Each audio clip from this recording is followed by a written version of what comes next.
Hello, today we're looking at the Yamaha speakers to go with the Yamaha amplifier, turntable and the other bits we were looking at before.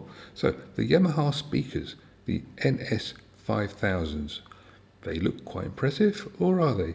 How much do they cost? Well, we'll look through it and we'll give you all the details. And yes, it's only a walkthrough, but at the end of the day you might have learned something. I know I did. We have another handsome young man looking like he's quite happy, and this is the start of the speakers. Let's start our journey with the overview. We're looking at the NS5000 speaker system, and these pictures on here do not do it justice, because if you look at that on there, it just looks like a very cheap speaker system, very small, and it's the sort of thing you'd get attached to your icky wicky type music centre, or even on a very cheap boombox. Problem with the size of the picture rather than the actual product. So ignore the picture, other than to say it's a three-way ported speaker. Now you can tell it's ported because it says twisted flare port, and we've got some things on here. It talks about a 5-year warranty. It talks about outstanding hi-fi news, outstanding product, hi-fi choice recommended as who's that? Diapers on Dior hi-fi. So it's obviously a French one there. Anyway, looking at the actual write-up, what does it say? It says, introducing Yamaha's flagship three-way bookshelf speaker system, setting a new standard in performance and quality by which all other hi-fi speakers should be judged. Well, they're setting themselves a high level there, aren't they? So it says, newly developed diaphragms boast acoustic velocity comparable to that of beryllium. Newly developed RS resonance suppression chambers suppress unwanted resonance in the mid and high ranges.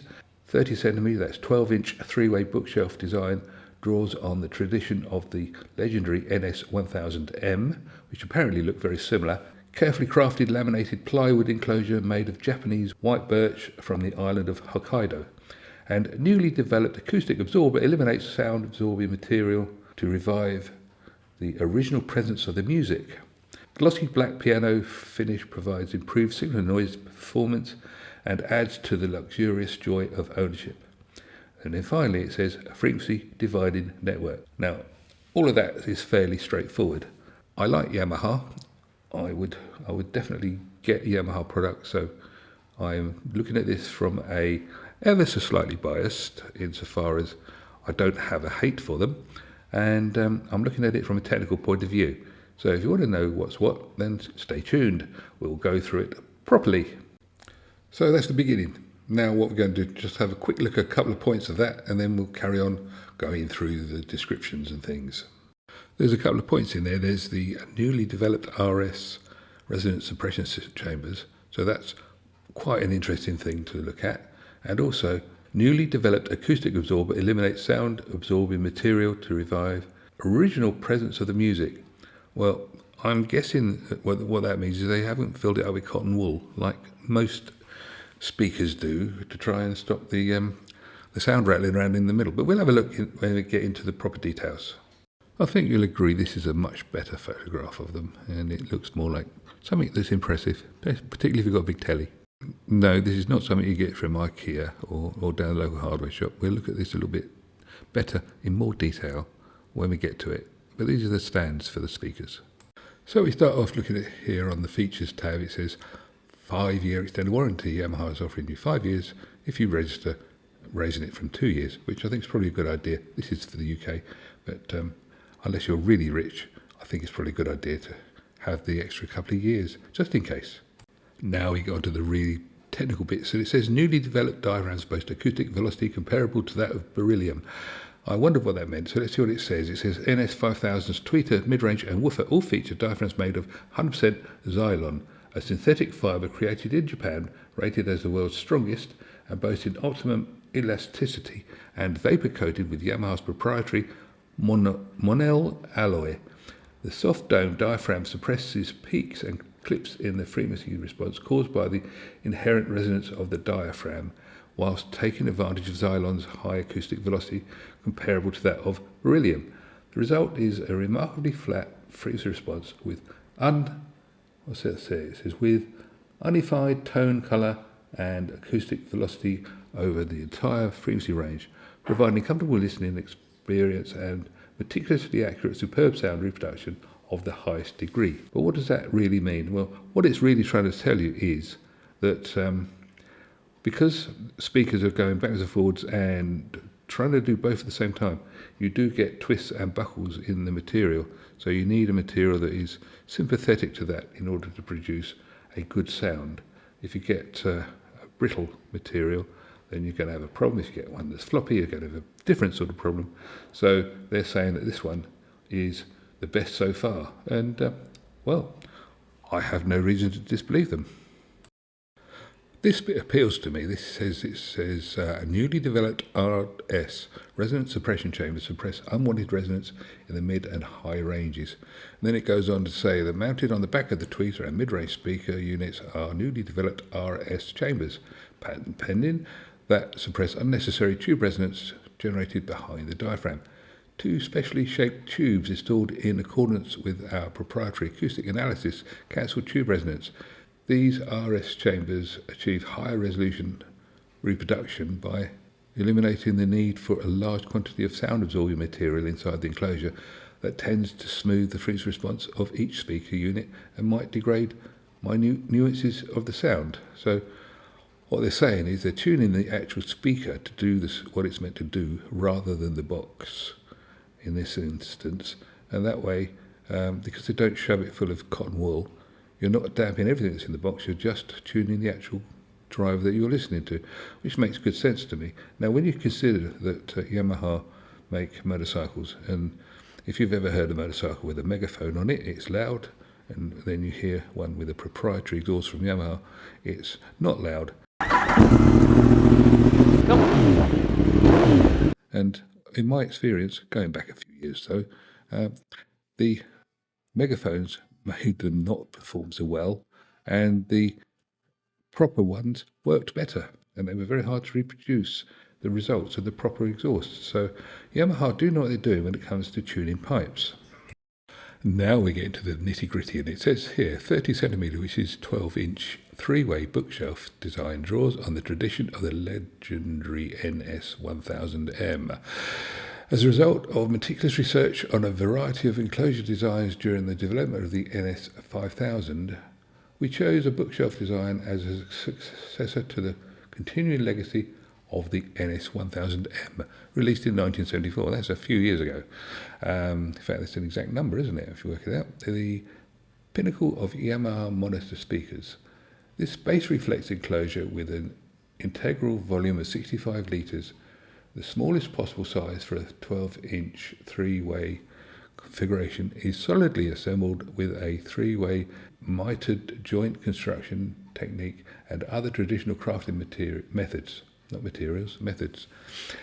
reinforcing cross pieces inside the enclosure based on FEM analysis suppresses box ringing caused by delayed vibration from the 6 surfaces of the enclosure. In addition, a twisted flare port prevents port noise, wind noise produced at the end of a bass reflex port, inherent in the bass reflex design, and improves resolution in the low frequency range whilst also enhancing signal to noise performance.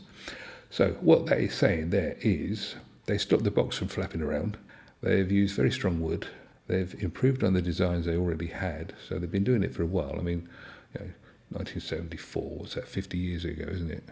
And therefore, they sort of know what they're doing. And if you look at the design in there, you can see there's a little bit of something behind the bass reflex. But the mid-range has got the suppression tube, and the tweeter's got it as well. So, yes, it's looking quite well constructed and business-like, I think would be the term I would use. Sort of assuming it's going to work. There's something about cutaway pictures which just make things look so good. Carefully crafted laminated plywood enclosure made of Japanese white birch from the island of Hokkaido.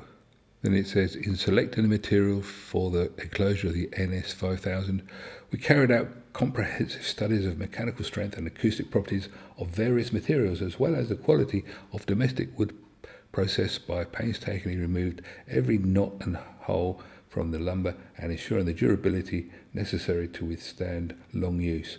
We settled on laminated plywood made of white birch from the island of Hokkaido. The front baffle is 29.5 millimeters, or just over, well, it says 1 1/8 of an inch thick, and the other 5 sides of the enclosure 20 millimeters, or 3/4 of an inch thick. In all cases, omitting paint primer layer and paint thickness. So that's plus the paint, ensuring the ideal rigidity of the entire enclosure. So it's been made of very thick plywood, which has been made specially for the job. One of the things to remember about plywood, of course, is because its grain goes in more than one direction, it means it's not going to flex. If you had solid wood, the grain would all be going in one direction, and there you'd get a weakness in running along the grain. But because plywood goes in multiple directions, you actually end up with a composite which is stronger than the equivalent would be otherwise. Next, we have this rather interesting picture of what looks like a walking stick, but actually that is the newly developed acoustic absorber. It eliminates sound absorbing material to revive the original presence of the music. So let's read on how it says here. It says the cuboid enclosure unifies internal standing waves at a specified frequency, which are cancelled by a newly developed resonant tube, patent pending. This technology eliminates the previous need for the huge amount of sound-absorbing material inside the enclosure. The result is the virtual elimination of standing waves with amazing efficiency and pinpoint accuracy to energetically revive the essential presence of music formerly lost by sound absorption. So what they're saying there is that by putting that thing in, which is not just a bit of wood, it's actually tuned, they can stop the box from ringing and therefore stop getting weird sounds coming out louder than others. And we'll have a look at the frequency response graphs later on, and we'll see if it's successful or not. But if you think about it, that makes sense, because they have a box, and if you don't understand boxes ringing, just think of a guitar. You put a string across a box, pluck the string, and the box makes it louder. So that's what they're trying to prevent. And of course, they're instrument makers at Yamaha, so they know what they're doing again. And that makes perfect sense to me that would be a good way of doing it. Obviously, it's an R&D type thing, which you'd have to spend some money on doing, but it sounds like a good thing. Then we get onto the glossy black piano finish, and it provides improved signal and noise performance and adds a luxurious joy of ownership. Now, I can understand the second part about the ownership, but let's have a look. It says, all 6 external surfaces of the enclosure have a glossy black piano finish created using the same dedicated paint, primer and polishing process used for Yamaha renowned grand pianos. The uniform and hard membrane further increases the overall rigidity of the enclosure, and at the same time it suppresses the fine vibrations, contributing to the bright sound and significantly enhancing signal and noise performance. So again, what they're saying is that if they stop bits moving that shouldn't be moving, you're going to get better sound out, which makes perfect sense again. And yes, I can testify to how good a Yamaha piano looks, because I've seen a couple, been around a couple of studios and things, and yeah, they are lovely. So I'm guessing that they've put the effort into this as well. Frequency dividing network. It says all drivers in the NS5000 are connected in positive phase with single wiring to deliver a natural, pleasing listening experience. Components of its frequency dividing network are mounted on a double-sided printed circuit board with extra thick copper traces of 140 microns in thickness. A shorter signal path on the circuit board minimizes the loss of sound data during transmission. Moreover, in order to minimize signal loss, we used for the network hand-picked parts of only the highest quality, such as the MCAP Supreme Evo audio capacitor, which is made by Mundorf of Germany and renowned as the pinnacle of audio use capacitor, Mundorf's MR Resist Supreme attenuator, and a woofer coil that weighs as much as 1.6 kilograms or 3.52 pounds, just over 3.5 pounds. Now, when you're looking about audiophile equipment, very often you see things like this said about cables and stuff, and people say, obviously, it's ridiculous. But what we're talking about here is actually important, because these are filter components, and obviously the capacitance and inductance and resistance of the tracks will have an effect on the overall result. So I believe that what they're saying there is actually true and important. There are 3 Yamaha videos on YouTube which they've linked to on the bottom of the page there, and we'll show them. This is exciting, almost feel like there should be a lion roaring or searchlights going around. Anyway, this is about the Yamaha RS chamber, and you can see it's looking very purple, but it's going to explain that in conventional chambers, tube resonance is generated in the chamber, which adversely affects frequency response. So yes, it's a tuned tube. This is the problem. This is because tube resonance pressure changes forcibly moves the diaphragm. So yeah, if you get a standing wave, it will push back. The RS chamber uses 2 tubes of different lengths to greatly cancel this resonance. So you're not going to get the push-pull effect because they're going to be cancelling each other out, which makes sense. As the amount of resonance in the main chamber is much lower, there is a minimal negative influence on the diaphragm. Sound pressure is high, boom-de-boom.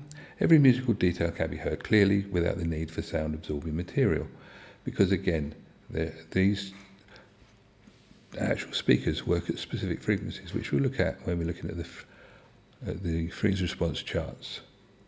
So that makes perfect sense there, and that's the end of part 1. Right, on to this one. This one is about the new Yamaha acoustic absorber. So this is showing it as being a tube, I believe.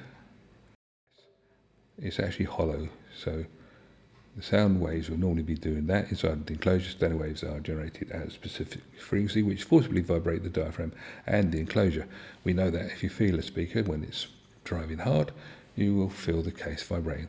This diaphragm vibration causes distortion. Of course it does, because it's sound that isn't being made but is coming out. And the forced enclosure vibration creates unnecessary sound because there will be sound from it. It's the old thing about just because you can't hear it doesn't mean it isn't there, it just adds to what's there already. And so, yeah, purity. The acoustic absorber cancels the standing waves by using internal resonance. So it's a bit like a snuffer, which cancels the negative influence of the standing waves. So yeah, as the wave goes in one direction, the tube makes it go in the other. So it has the effect of cancelling it out. Every musical detail can be heard clearly without the need for sound-absorbing material, which again makes sense. So quite impressed with the idea of that. I think they're onto a winner. On to the 3rd video, and that says it's about the tuning supports. So let's see what it says here. Right, we've shown all the struts and things, and it's looking quite impressive. So you've got all those cross members, sound tuning with reinforcement crossbars. Take those away, and then they show us the box would be flapping about. The enclosure itself vibrates and emits sound, which it would do, yes.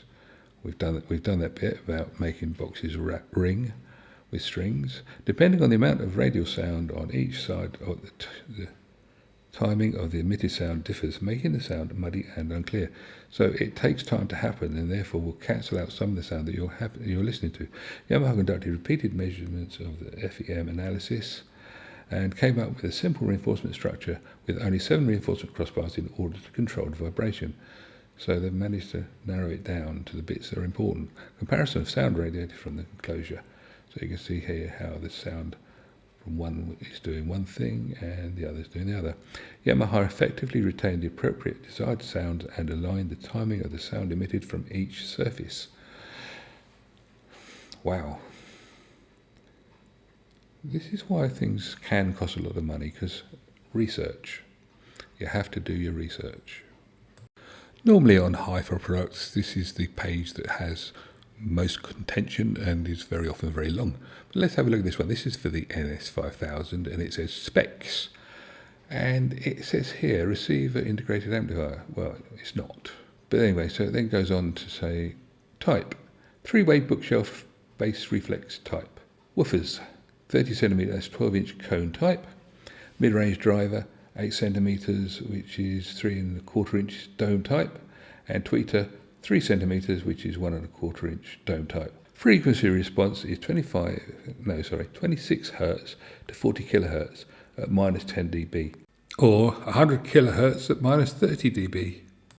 So you could use this for listening to bats or controlling your ultrasonic remote control for your TV in the old days. Wonderful.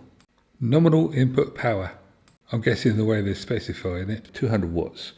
So that's going to be your RMS figure. Your maximum input power, 600 watts, which would be 3 times your RMS, which should probably be about right. So it's one of these things where they go a bit fluffy on the specifications, but if you put it with their amplifier, it's not going to have a problem. Sensitivity, 88 dB, 2.83 V, 1 meter. So it's basically saying it's a standard specification, and it means they're not the most sensitive speakers in the world, but they're up there. 88 dB is pretty damn good. Right, crossover frequencies. This is the interesting bit. 750 Hz and 4.5 kHz. So the woofer goes from 26 Hz up to 750 Hz, which is less than a kilohertz if you think about it. The mid-range goes from 750 Hz to 4.5 kHz, and then the tweeter does all the rest. Impedance is 6 ohms, and it says there's a minimum of 3.5 ohms, so you've got to make sure that your amplifier is capable of taking a 3.5 ohm load. So in the old days that would have been important, nowadays it tends not to be so. Dimensions, this is interesting. It's 395 by 690 by 381 centimetres, or 15.5 inches by 27.5 inch by 15 inches. So it's pretty big. It's a big bookshelf. And its weight, this is impressive. Its weight is 35 kilograms, or 77.2 pounds, which means it's really, technically it's not a one-person lift. If you're doing health and safety, you wouldn't be lifting that. Anyway, that's the one we're looking at there. We'll look at the downloads and things for the manual. There is actually a manual. The precautions for these are fairly standard. It says, don't put them anywhere that it's going to get wet, don't bash them about, make sure that everything's kept nice, and don't lift them up if you're on your own, because it's a 2-man lift. This is page 3, but we'll come back to that. This is quite interesting. Looking at this, you can see there is it's a plug, and you stick it in the back of the speaker. And depending on where you put the speaker exactly, depends on where you put which plug and how you put it in. But the idea is that you've got this port which is getting rid of the sound that normal ports make, and you can tune your speaker to it. It sounds quite interesting, really. Also on this page we have placing the speakers, and you can see here it's got a left and a right, and it's talking about the protectors as well. On to the next page, and more about positioning, and you can see here it's saying point them towards you, which makes most sense. And then it's going very much about how to put them safely on very sturdy shelves, and it's not a one-person lift. They're quite insistent on that. On to the next page, and you can see here we've got it's plug it in or connect the wires. Nothing special here so far. I like this, and I don't really like it. It says here you've got the magnetic studs for the protectors, but the protectors are packed separately, which means that you've got to put them on if you want them, and it tells you how not to damage things. If I spent that much money, I want them on, probably, and I want to not damage it in doing it, so I don't know. But presumably you get a man in to do that, so it's all right. We're straight into the specifications again here, but we've done them, so we'll pass on that bit.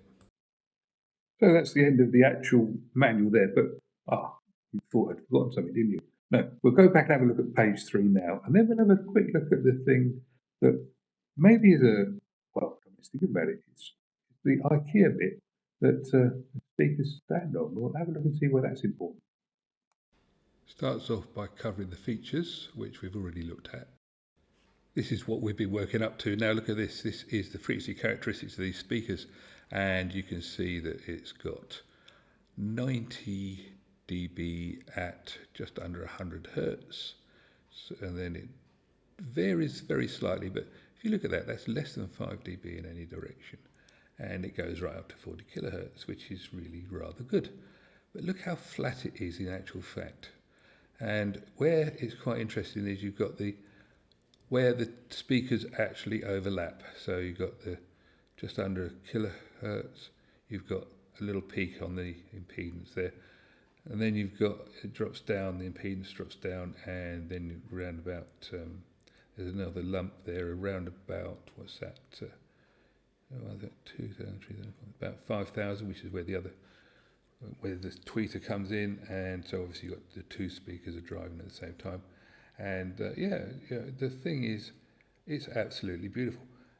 Looking at this though, you've got to have an amplifier that's capable of driving a 5 ohm load, because otherwise you're going to have problems. But if you've got a modern amplifier, it will probably go down to 4 ohms without any problems at all. And so it's absolutely wonderful, really good.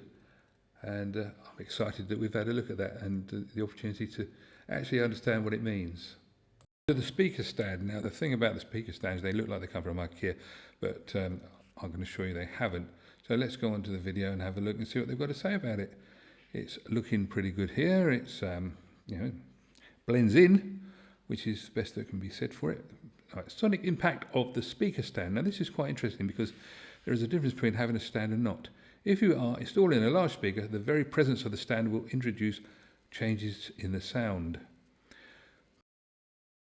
Comparison of radiated sound without speaker stand and with speaker stand. You see the sound without it just goes straight out, with it goes underneath. The shape of the stand has an impact on the amount and timing of the radiated sound, and thus changes the sound image.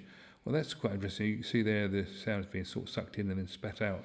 It takes time to get there. Obviously more important with higher frequencies and lower frequencies. Yamaha, by spreading the legs, putting them at angles and maximising the interior space inside the stand, has effectively solved this problem. So then you look at their graphic there, the impact of the shape of the stand has been kept to a minimum because it's not actually being sucked in underneath like it was with a couple of blocks. So it's more important than you might think actually. These stands are an optional extra. Now we'll have a look at the prices for the stands and the speakers, and we see where we go from there. We've looked at them, we've decided they're good, and now we've got to decide whether we want to buy them. So this is the cost in the UK currently from a major retailer, and that's quite a lot of money, I think you'll agree. So let's see what they're going to cost if you have them with the stands, because that was without the stands. Let's have a look at it with the stands. It's that much. £17,500 on their own, or £18,699 with the stands. That makes the stands quite expensive. Well, I think they're good speakers. I'd love to have them. Maybe, I'll save up and see where we go.